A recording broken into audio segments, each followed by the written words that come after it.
Welcome, crew, to What Are Your Three, a Channel 3 podcast where we take a member of the Channel 3 community, discuss 3 games of their choosing, talk about some honorable mentions, a future game, and some other odds and ends, and just have an all-around good time with some video game conversation. With me this evening, El Rey, as always. What's going on, everybody? Tonight, our guest is one of our members from up north, way up north. He is a home brewer, shows us all kinds of crazy concoctions. You see him streaming on Twitch. He's our Overwatch expert. You can find him at c3.gg/itswhitethunder. So, Mr. White Thunder, say hello. How are you doing tonight? What's up, everybody? How's it going? It's White Thunder on all the socials, everything you can think of. Just go out there, search for me, you'll find me. Yeah, Thunder, I gotta say, you're our first international guest officially. We've been watching... Oh, that's amazing. We've had some conversation in the background. I've showed Ray and Joel, I'm like, oh, look at some of the stats here. We got a nice little Canadian following, of course, with yourself and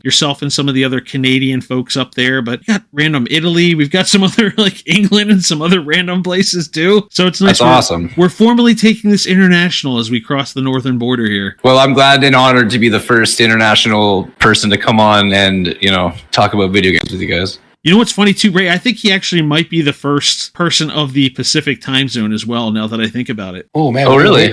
We're breaking barriers tonight. We're going up and we're going left on the map. This is breaking several barriers. All right, well, without further ado, let's get into the list then, Thunder. Game number 1, I'm going to just try to do a quick introduction and then shut my mouth, because otherwise I will elbow my way into this conversation. Chrono Trigger, 4.6 rated on Channel 3. It's on multiple lists, including original soundtrack, favorites, of course, Mount Rushmore. I think I have it on all of those lists myself alone, but I'm not the only one there.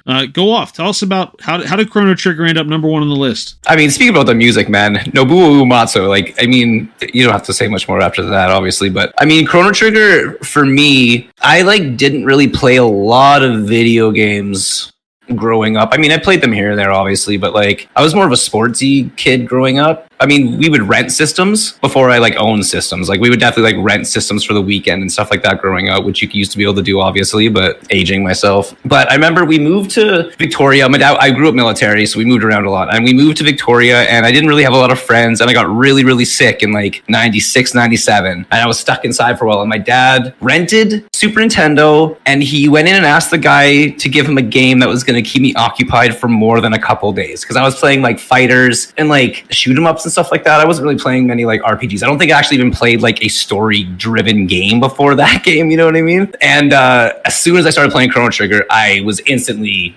everything about it was dope. I was also an early adopter of Dragon Ball in the early the early 90s. So I was watching Dragon Ball and I instantly recognized the art direction, you know what I mean? I'm like, this looks just like Dragon Ball, which is he directed the art, obviously. So that I was hooked. And then it's the storyline and the fracturing time element to it. I just hadn't really, again, I hadn't seen Final Fantasy 3-6 yet or whatever, because that game spans a bit bigger of a time frame, but doesn't go story frame, but doesn't go as big on time. That was a really big thing about that game. So that game just, I don't know, that game was the first story driven RPG I ever played, and I've beaten the hell out of it. I have so many versions of it. I'm on my second playthrough on my 3DS because I bought the 3DS remake for it. So where did you even find the 3DS remake? And you don't have to tell me how much you paid for it, but did it cost as much as I fear it did? Because trying to find even that. No, it actually didn't. It was it was expensive, but it wasn't hundreds of dollars. It was $60, $70 or something like that. Pretty average, you know what I mean? Yeah, no, it was worth it.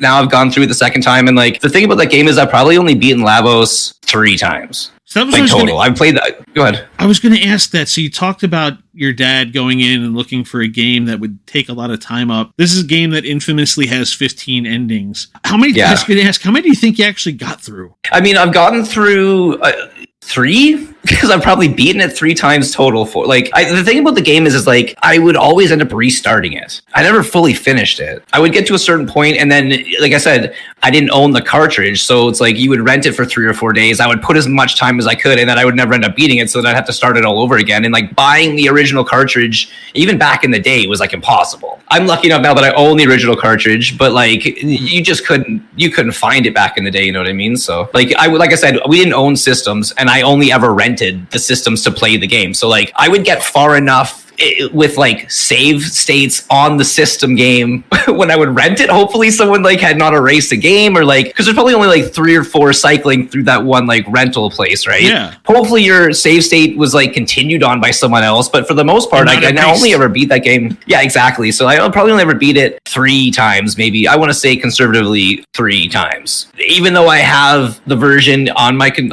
I've beaten the one I have, like the cart that I have. I've definitely beaten it once on there, and I've beaten it once on my 3DS. I'm going through it a second time on there. I'm assuming I beat it once back in the day, so I'm saying conservatively 3 times. But the thing is like there's so much stuff to do. Like it's probably one of the first games I like almost 100%. Just wait, my challenge for you, the hardest ending I remember playing through was the one where you just go one-on-one against Lavos, which once you get through. Oh no, I didn't do that. No, I didn't. So once you go through and you finish the game, you can do the new game plus. So you really do the new game plus, but you can fight him basically as soon as the game starts, solo one-on-one, and that's you go instantly to him. Yeah, I can't do that. Like I'm honestly probably like. I mean, and even thinking about it now, it's like I've probably gotten Chrono, Marley, and Frog, and I probably definitely on the last one got Frog, Chrono, and Luca, maybe? Honestly, I honestly don't even know. I just know that game built me up as that was the first invested game I ever had. But before it's expanded past this, you know what I mean? So before I let this go back to Ray to kick to the next game, 2 things I have to throw in there. Yeah. One, I appreciate the fact that you still have the original SNES cartridge. That's on my regret to have sold it list. Okay, I have 4 carts. I am very proud to own 4 carts. I have Super Mario Brothers RPG. Nice. I have Final Fantasy 3. I have Super Metroid, and I have Chrono Trigger. Those are like the 4 carts that I own. I also appreciate the fact that you mentioned you called it Final Fantasy 3-6, because I can never quite figure out how to address that. Yeah. And I tried. Well, I got it because like it was like Final Fantasy 1 and 2 was released here as 1 and 2, but then 3, 4, and 5 never got released here. I think is how it works out. Right, so like exactly. Or maybe So 6 was released as 3, and then we jumped to 7. But we missed 4 or 5. We missed like 3, 4, and 5 basically. And 5 I think is one of the best non-released ones here. I got the ROM on my computer back in the day and played 5, and it's like you're a dragon rider. It's so sweet. It's so good. Well, we move on now to the second game after that. And we had another game that you talked about when you talked about getting invested in your first time invested in games. So this second game, we know you put a lot of time into. You put Overwatch on the list. Yeah, of course. Overwatch is 4.1 rated. So the question is, are we talking Overwatch right now, or are we talking about Overwatch 2? I mean, Overwatch 2, I mean, it's got to be Overwatch. It's the same thing. I think it's the same thing, realistically. I mean, it's 5v5 versus 6v6, and like shields are dead, so like it's not the same, but it's basically the same. I mean, they killed 2 CP, like control point, so like control point's dead. So maybe it's a different game now because they got pushed instead of control point. But I mean, Overwatch, yeah. Oh man, I've got a disgusting amount of time in Overwatch. It's such a good game. It's so team based. Like I've grown up playing FPS games on computer. Like not really much of a console gamer, to be honest with you. Like I played PS4 and 3 for The Last of Us realistically, and now I bought a PS5 for God of War Ragnarok. But like at the end of the day, I've been PC gaming since like 2000. Like after Dreamcast, I had a Dreamcast, but after Dreamcast, I didn't bet another system, and I played a bunch of Dreamcast because that was my console. But like I've had a computer since like 2001. So like I've been gaming on PC since 2001. Anyways, so I've just been playing competitive gaming, competitive PC, FPS games for so long, and then I played this game called Evolve, and it was like a character-based first-person shooter that I hadn't really played before. I'm playing like Counter-Strike and Call of Duty and Battlefield and stuff like that, and it's like you're just like another person shooting another person. Like I never really had like stats and stuff like that. So like going into Evolve, that's a very much like there's 4 classes, and you had to play your class properly, and you had to stay together as a team. So like that was my introduction to like having to actually stay together. You could like Counter-Strike, you can go off and do your own thing. Realistically, like Scout Deagle, you can go run off and then you can wreck people. But like in Evolve, if you run off and as one of the like 4 main characters, not the monster, the flora around and fauna, they can eat you. Like you'll die by yourself. You'll literally die if someone's around not to like res you. So that game died, and I was looking for a replacement for it. And Overwatch literally had just come out like recently. So like they're very similar in like first person team based character driven games. So it just kind of like I just kind of transitioned to that, and then fell in love with Overwatch. And now like 6 years later, thousands of hours, and my brain, I dream about it sometimes, to be honest with you. Like, it's bad. I come home on my lunch breaks. I work up the street from my house. I come home on my lunch breaks to get in 3 games of Overwatch to go back to work. Ray, that's a quest. That's a list or something. The games that literally haunt your dreams. Yeah, man. You dream about. So I played Sim. I was a Sim main, unabashed Symmetra main. She has changed multiple times over the iteration of this game. She's had like 4 different reworks. She was a support character one time. Now she's a damage character. She had a shield she could throw, and her beams used to lock on, and her charge shots used to go through shields. Like, she was a completely different character than she is now. But I have dreams where I'm like running after Genji and Tracer. I still have them to this day every so often, where I'm just like chasing her down, and like Sim's beam locks on, her old beam at least. It still does do this, but it charges as you do damage. Mm-hmm. So the more accuracy the better accuracy you have, the more beam damage you're gonna do. So, and her old beam used to lock on. So when dive meta was huge, she would lock onto like a Genji Tracer, and you wouldn't actually have to aim at it. It would just auto lock on, just keep him in frame, and your beam would just tag her, and then just get stronger and stronger. And then as soon as you killed him, it would tag the next person, and you're at full charge. So you're doing like 160 damage per second. So you're literally just like melting people. And that was like there's a Sim a meme that goes, Sim goes burr. I sometimes post that when I have Sim plays, because her beam just goes, it's like a really strong sound. You can hear it from across walls. Like, if you have the audio set up properly for that game, it's really, really good. You can hear her beam charging like on the other side of walls. It's so loud. It gets so loud. So from 1 to 2, since with the Symmetra game, have you found a new character, or are you still playing with Symmetra? I mean, the thing is like I main Sim for 8 seasons. Like, I didn't play another DPS. I was the only person I played. So like, I kind of got sick of playing her. Not like sick of the character, but just like I need to switch it up a little bit, right? I need to change it up. So I started playing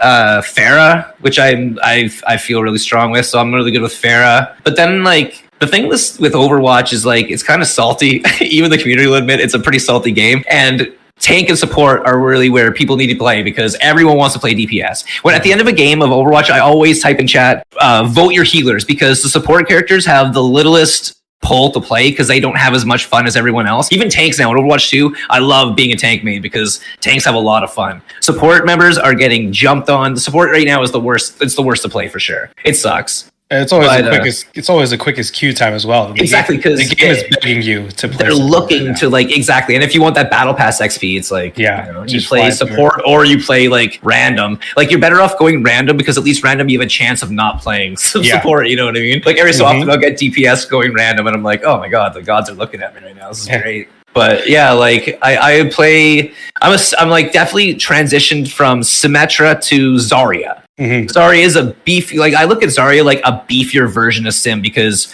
it rewards. She's got the beam, so like I was already like, and like Sim's charge beam didn't last very long. It only lasted for like a little while. Then it instantly changed over to like, it changed over after a while to like a non-locked up beam, which actually does more damage. And they used to ramp it down, because it used to be like 210 damage max at like a 3-click or something like that. So it's like tick, tick, tick, you're at 210 damage. And then you're just like beaming people down. It was crazy. So they've nerfed, she's not as strong as she was at this point anymore. But Zarya is like a beefier, she's got like more health. She's got a better shield like pool, because like health and shields are different in Overwatch, right? So she got a better shield pool, and she gets rewarded for her aggression, where Symmetra kind of gets like, Symmetra's got to play like mid team fights, because if she just sits there and holds her beam, it also charges on shields and stuff like that. So she's got to play like mid team, where Zarya plays forward, she takes damage, and her beam gets bigger because of her damage. Right. So like, it was a very easy transition going to like, if I'm getting up in their face, which I kind of am aggressive anyway, so that was my problem with Sim. So with Zarya, getting up in people's faces and doing the damage was rewarding me, and I was getting more kills. So like, there's always some minutia to like playing her with her bubble timing and everything like that. But like, I just like picked up Zarya really, really easy. So that's when Zarya Monkey, I think Zarya Monkey Diva are like my 3 tank plays. I could talk about Overwatch forever, man. This is not good. It's all right. And it's funny, because in the middle of all that, you talked about how you've been PC gaming for so long, but the last system you had was Dreamcast, and that's the 3rd game you have on our list here. It's Shenmue, right? Am I saying that right? Shenmue, yeah. Right? Shenmue, back on the Dreamcast. They just had the 22nd anniversary a few weeks ago. And it's got a 4.0 rating on C3. So tell us about this, like your last venture in console gaming with the Shenmue. Yeah, that was that honestly in that game like might have been the last console game that I like put time in until The Last of Us came out. I just want to say a hot take. The Dreamcast is the greatest system that has ever existed. You're not the first person we've had on that talks very highly about the Dreamcast. Honestly, I don't know anyone that doesn't talk highly about the Dreamcast. Okay, I'm going to talk. And then it disappeared. Okay, so the thing is like it was too expensive. It was $450 in 2001. Too expensive, bro. It was too pricey. It was too pricey. Well, the thing is like the reason I say that Dreamcast, like, listen, Super Nintendo has maybe the greatest game catalog of all time. Did the Dreamcast do too much too early? I don't think it did too much too early. I think it was too expensive for its own good. Like it brought like the reason I say the Dreamcast is so good is like it wasn't that the games, it has the best game catalog, but the Dreamcast revolutionized home gaming. The VMU is still the greatest memory card that's ever existed. At the time that the Dreamcast came out, it was like PS5 PlayStation and Xbox were still like pretty rudimentary looking, you know what I mean? So like in 99, that system dropped and brought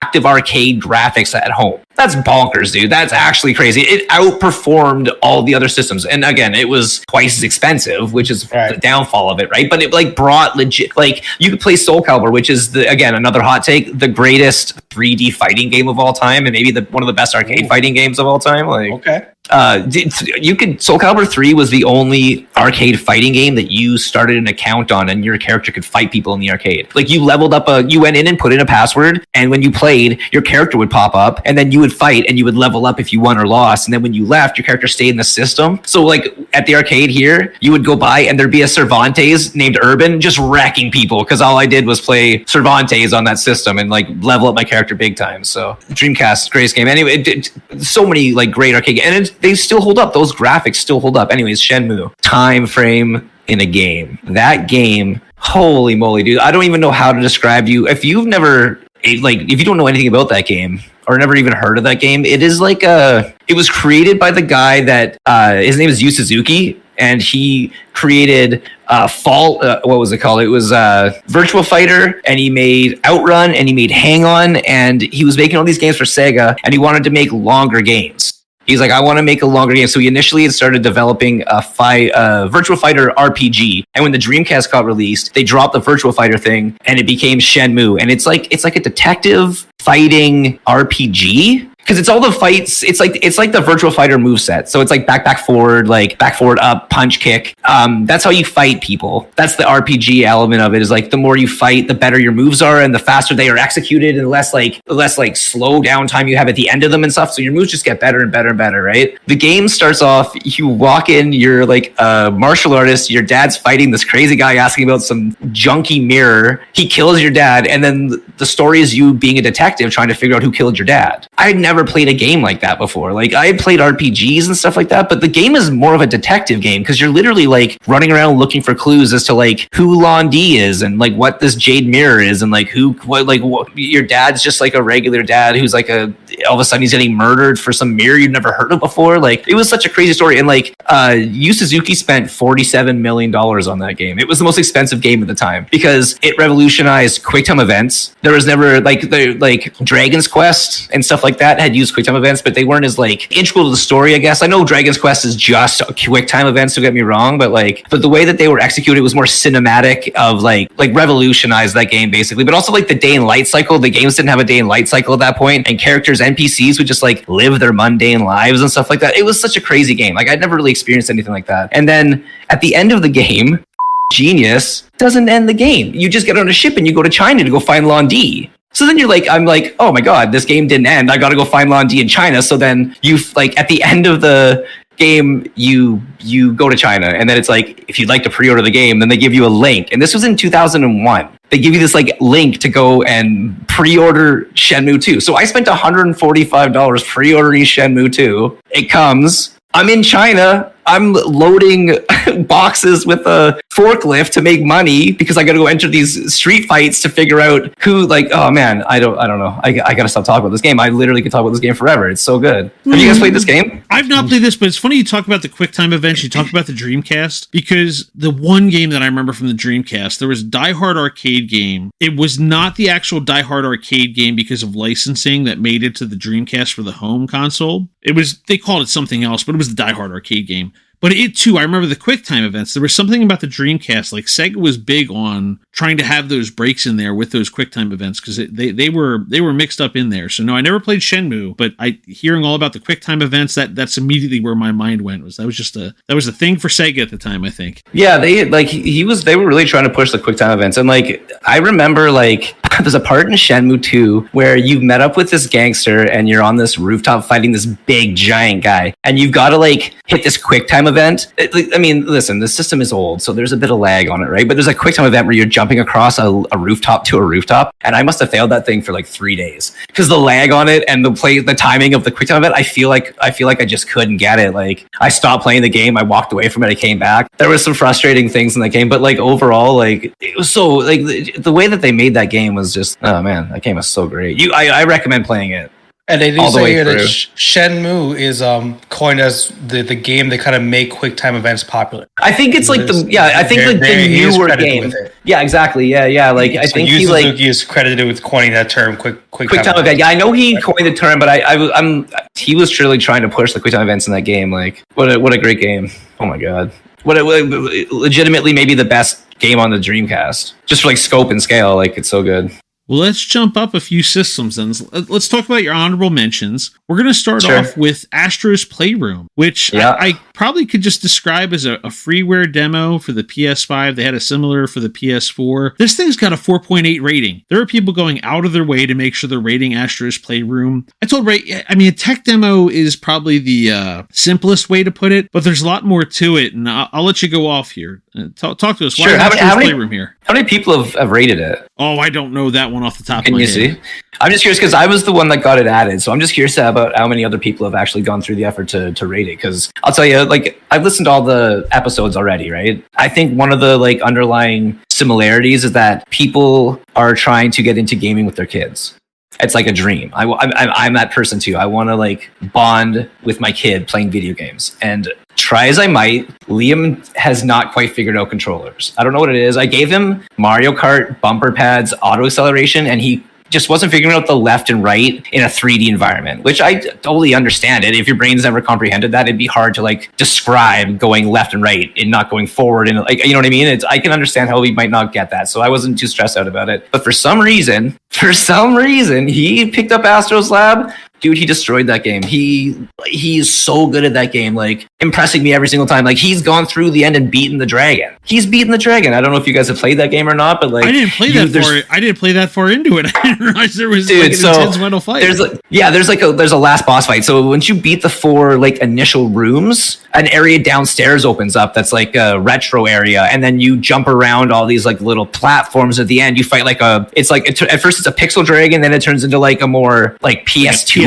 style dragon, I guess. No, it doesn't go that hard. It's like a retro thing. So it's like pixelated at first, and then it's like more like PS2, PS3 kind of like graphics, like, and then it's actually like took me a little while to beat it. And now Liam's beaten it, and he's not 5. He picked it up in 3 months and beat it. And he couldn't figure out turning left in Mario Kart. That's the most impressive thing to me. I can't even believe he pulled it off. So that game right there has made us bond over the robot game. That's what he calls it. I want to play the robot game, Daddy. I think that game is maybe one of the greatest games just based on the fact that it's helped me and my son bond in video games, you know? And now he likes watching me play video games. Like I bought Ratchet & Clank for him, and he was sort of getting Ratchet. I didn't buy it. It was like the free for the PS5 Plus thing or whatever, but he was like getting it. He wasn't like super hot at it. Again, it's a little more complicated with all the weapon selection and stuff like that. Like, I feel like the reason Astro's Lab is so great for kids, because I was listening to Joel's interview, and he was saying that like bumper pads, auto acceleration is a great learning pad for kids on Mario Kart, but like there's still a little bit of like leeway in that game where you can still get crushed and not do that great. You know what I mean? Like Astro's Lab, there's literally no negative. There's no push forward. You're just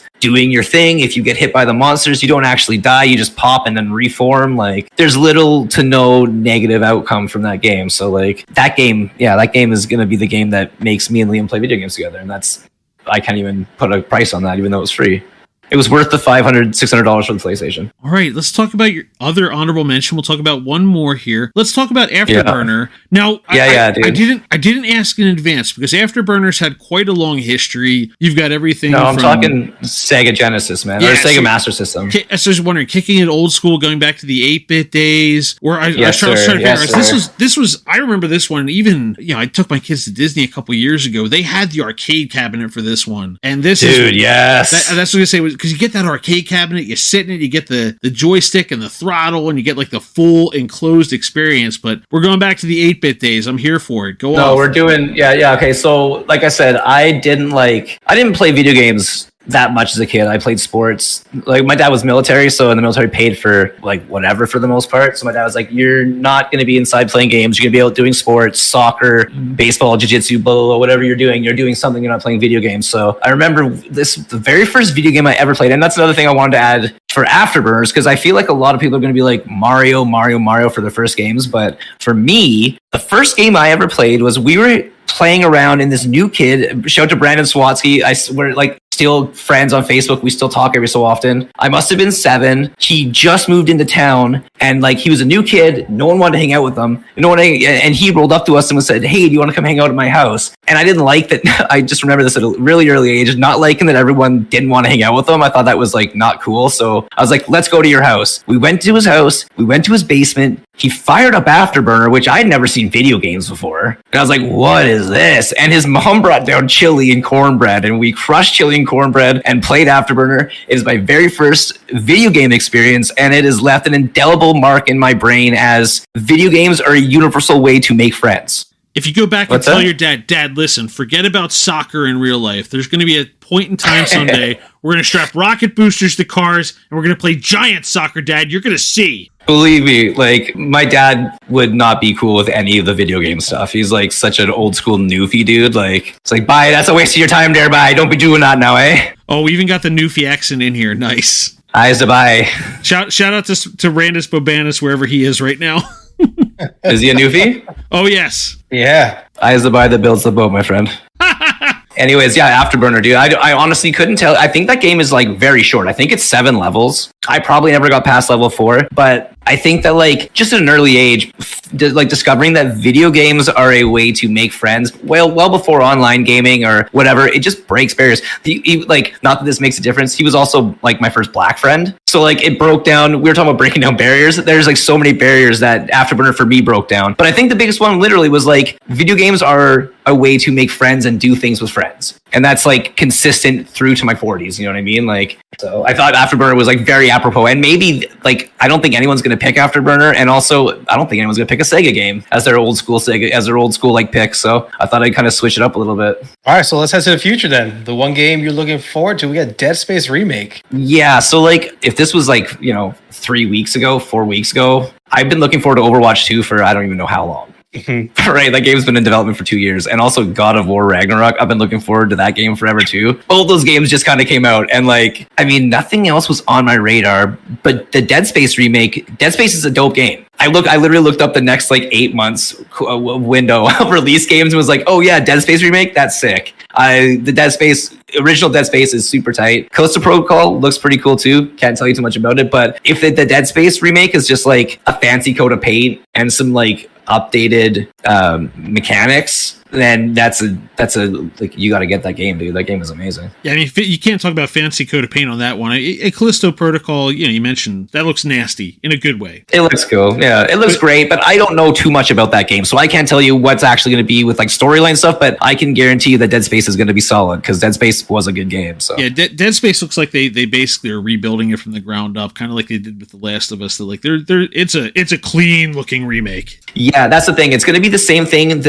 I think the mechanics and like just like the gameplay will be a little tighter, but it's going to be like the same prettier game. You know what I mean? So, and that's a win in my book. So, All right, so one thing we warned you was coming was that we weren't going to warn you something was coming. We're going to talk about a quest or a question from the Channel 3 history books that we're going to ask you to discuss with us here. The quest that we have picked for you is to discuss what's the most difficult game you ever played. Oh, it's got to be Super Ghouls and Ghosts. I mean, I think that should be, if you've played that game, it should be that game realistically, right? Like, who's even gotten to like level 3 in that game? Yeah, have you guys... I like how you didn't. There was no hesitation. You went right back to it. That was what you answered on Channel 3 before. I felt Super Ghouls and Ghosts was the original Ghouls and Ghosts was harder. I feel like on Nintendo. Yeah, I had a tougher time with that. I think I don't know, maybe because of like the older like gameplay limit, like the older system limitations. Like not that the Super Ghouls and Ghosts has great platforming mechanics or anything, but I didn't play a lot of the original Ghouls and Ghosts. I played the heck out of Super Ghouls and Ghosts. I have the game still. I like still try and play it every so often. Like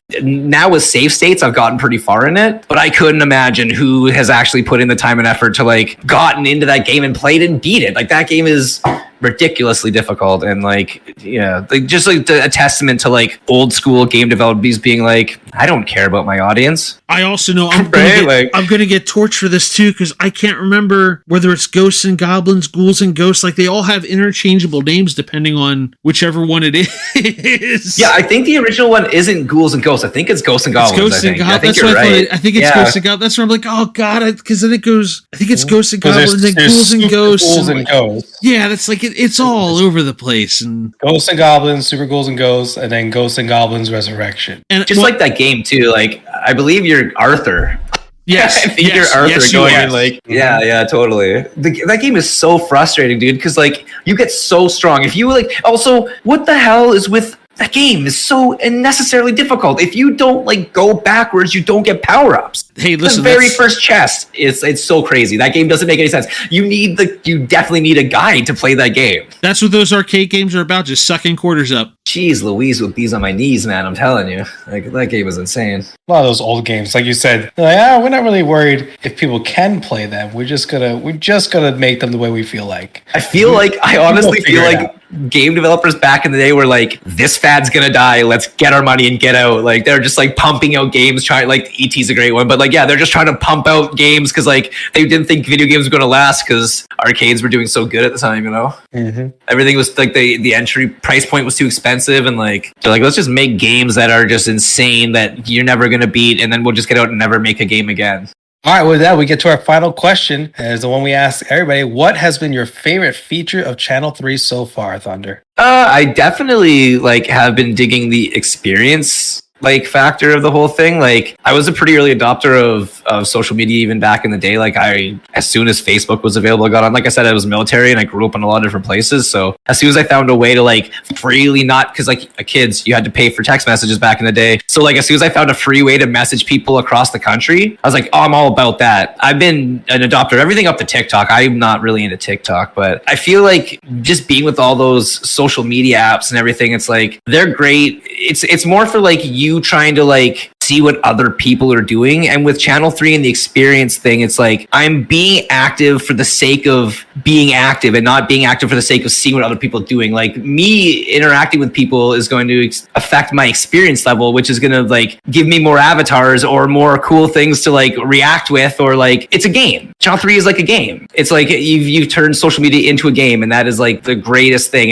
It makes interacting and being active on the site more beneficial, I guess. You know what I mean? Like there's a reason to being there. It doesn't feel like I'm wasting my time. Like I like scroll through Facebook sometimes. I'm like, man, I don't know why I'm still on here. But on Channel 3, I'm scrolling through and throwing likes, throwing retweets, like making memes and blah, blah. It's like, this is all beneficial to me because not only am I getting experience from it, but it's also like interacting with the community and like making new friends. And like now I'm like playing Fortnite because of just interacting with the people on the site and like getting experience through like the daily. Like I never played Rocket League, Fortnite, or Fall Guys until I started messing with Channel 3. And now I got my first solo win in Fortnite, which is so crazy. Like, you know, I'm doing pretty good with Fall Guys. I don't want to talk about Rocket League.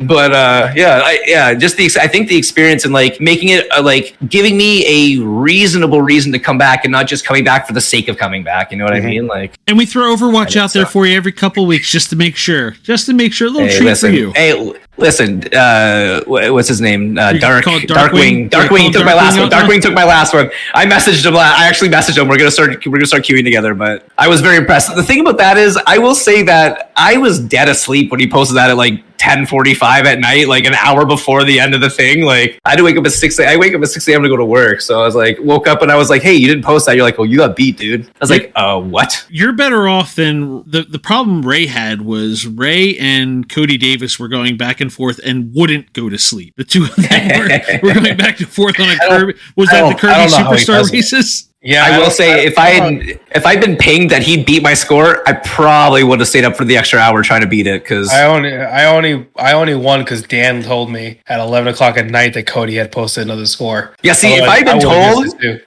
told, I probably would have got up and like done another like hour worth of grinding to try and get that score. So. I have to go back and look at the timeline, but I want to say we finished an episode of this and we were still on chat and I had pulled up channel 3 and said, whoa, you got to check this out. And he said, what? And lost a bunch of hours of sleep. Yeah, no, the next day was rough. All right. Well, with that, we have made it to the end of the episode.